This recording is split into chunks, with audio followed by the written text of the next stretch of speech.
Hello guys अस्सलामु आलैकुम या देखिसे মই ধুনিয়াকৈ ৰেডি হৈ লৈছো ভাল লাগিছে নে গাইস আৰু আমি কৰবাত যাব ওলাইছো কত গৈ আছো আপোনালোকে সম্পূৰ্ণ ভিডিওটো চাব আৰু এয়া আমাৰ বাবুক ৰেডি কৰি লৈছো এ বেগত ভৰাম আৰু হি পুৰা টোপনি গৈছে ধুনিয়াকৈ লৈছো আৰু এইটো বেগটো ইতে লৈ না যাও আব্বাকে গধুলি আহিলে লৈ যাব এইটো বেগটো ধুনিয়া পেকিং কৰি থৈ দিছো আৰু এইফালে মোৰ আম্মা তো আমি যাব ওলাইছো তো আপোনালোকে ভিডিওটো চাই থাকিব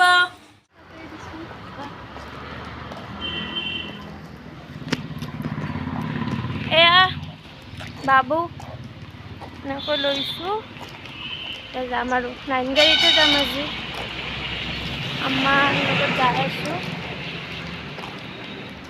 পুৰা টোপনি গৈছে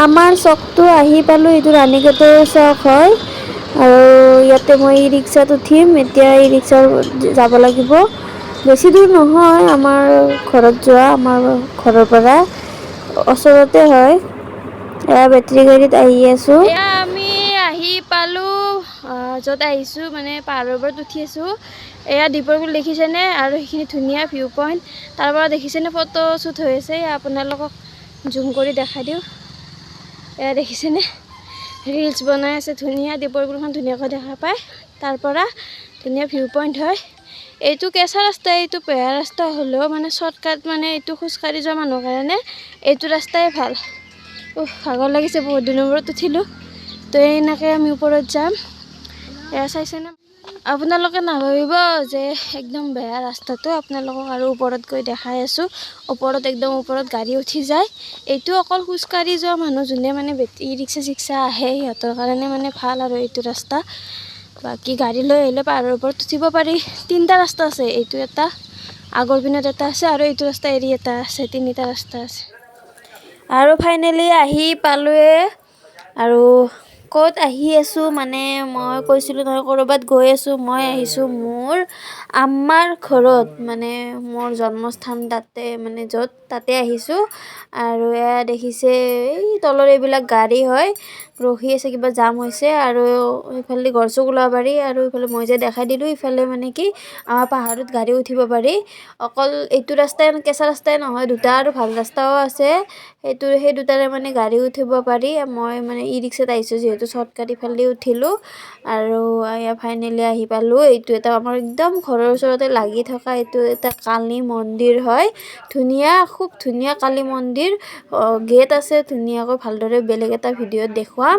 আৰু গাঁওখনো অকণমান দেখুৱাব চেষ্টা কৰিম আৰু গাড়ী পুৰা ইয়ালৈকে আহে আমাৰ এইটো আমাৰ ঘৰ আমি ঘৰত আহিছোঁ এইটো আমাৰ তলত ঘৰ এয়া চেৰি বনোৱা আছে চেৰি দি নামিব লাগিব পুৰা ইয়ালৈকে ওপৰলৈকে আহে গাড়ী কিন্তু এইখিনি চেৰিখিনি যাব নোৱাৰে আৰু বাকী গাঁওখন মাজত মানে বেলেগ চাইডত মানে কি ধুনীয়া নিজৰ চোতালে গাড়ী লৈ যাব পাৰে এনেকুৱা ধুনীয়াও লাগে এনেকুৱা লাগে যেন মই ক'ৰবাত সমান জেগাত আছোঁ আৰু এয়া ফ্ৰেণ্ডছ ঘৰ আহি পালোঁ ঘৰ আহি পুৰা কাপোৰ চাপোৰ খুলিছোঁ আৰু এয়া পোনপ্ৰথমে পাহাৰৰ দৃশ্য আপোনালোকক দেখুৱাইছোঁ এয়া চাওক আমি আহিছোঁ মানে মোৰ ঘৰত মোৰ মাৰ ঘৰত তো ইয়াতে মই ডাঙৰ দীঘল হৈছোঁ ইয়াৰে স্কুল কলেজত পঢ়িছোঁ মানে ওচৰতে মই য'ত থাকোঁ তাৰে ওচৰতে আমি থাকোঁ বঙৰাত এয়া দেখিছে বান্দৰ গ'ল এয়া দেখিছেনে বান্দৰ পুৰা বহুত বান্দৰ আছে ইয়াতে ধুনীয়া আৰু বান্দৰ চাব চিৰিয়াখানা যাব নালাগে আৰু ইয়াতে আছে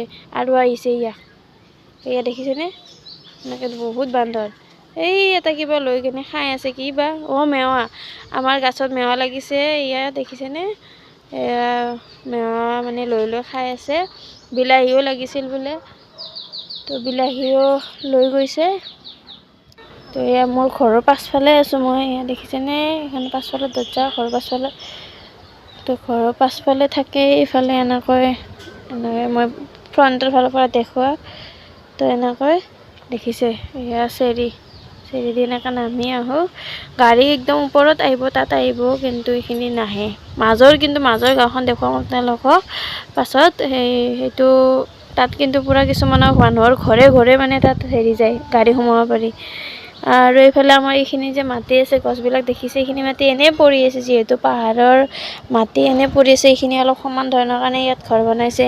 কিন্তু যাৰ টকা পইচা আছে, ইহঁতে দেখিছেনে পূৰা তলৰ পৰা চাট ঢালি আহিছে। তো এনেকৈ চাট ঢালি ঘৰ বনাব পাৰে। আমাৰ যিহেতু টকা পইচা নাই আম্মাহঁতৰ, সেইটো কাৰণে এনেকৈ থৈ দিছে আৰু বৰ্তমান, ভৱিষ্যত নাজানো। আৰু বেলেগ জেগাতো আমাৰ মাটি আছে, গাঁৱত হাজোত তাতে মাটি আছে, কিন্তু তাত যাবনে নাই ঠিক নাই। তাতে গাঁৱত এতিয়া পাহাৰ হ'লেও হাজাৰক, গুৱাহাটীৰ ওচৰত টাউনৰ, সেইটো কাৰণে ইয়াতে থাকে। ইফালে ফ্ৰণ্টৰ ফালে দেখাই দিছোঁ, ইয়াত দেখিছেনে, আৰু এয়া ছাপ্লাই পাইপ দেখিছেনে, পানীৰ পাইপ। এনেকৈ পানী আহি এনে ড্ৰামত ষ্টক হয় আৰু পাছফালেও থয়। তো এনেকৈ এইটো আমাৰ ঘৰটো।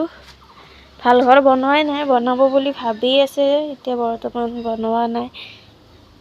এতিয়া আৰু দুখীয়া মানুহ, মোৰ আব্বা নাই, তো এনেকৈ চলি আছোঁ। আৰু আম্মাই বহুত কষ্ট কৰি আমাক ডাঙৰ দীঘল কৰিছে। এয়া পাকঘৰৰ পৰিৱেশ, টিঙৰে পাকঘৰ হয়, ডাইনিং। সেয়া পাকঘৰ, পাকঘৰৰ পৰিৱেশ ইয়াত দেখিছেনে। আৰু ইয়াতে বাচন ধুৱে, ইয়াতে বাচন ধুৱে এনেকৈ। তো এইফালে এটা ৰুম আছে, ৰুমটো আন্ধাৰ হৈ আছে, এইটো এনেই থাকে আৰু। এইখন আমাৰ কোৰাণ শ্বৰীফ, ইয়াতে থাকে। এইটো ডাঙৰ বাকচ।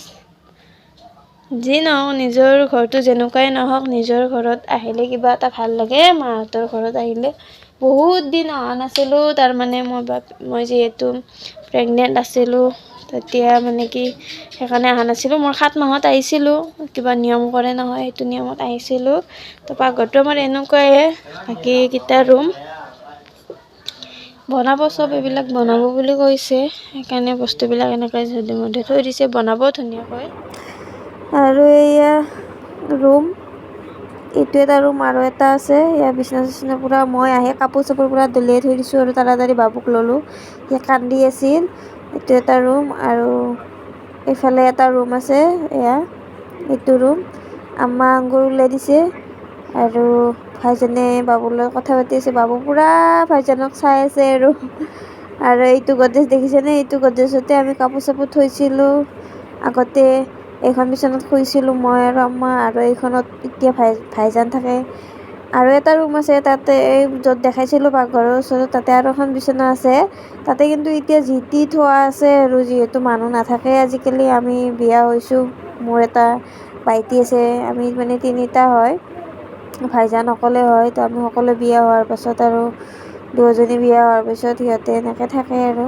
বাবু পূৰা মামাকৰ ফালে চাই আছে, প্ৰথম আজি মামাকৰ ঘৰত আহিছে। আৰু ভিডিঅ'টো ইমানেই, ইয়াতে মানে সামৰিম বুলি ভাবিছোঁ। গাঁওখনৰ ভিডিঅ' দিম বাৰু, কেনেকুৱা গাঁও।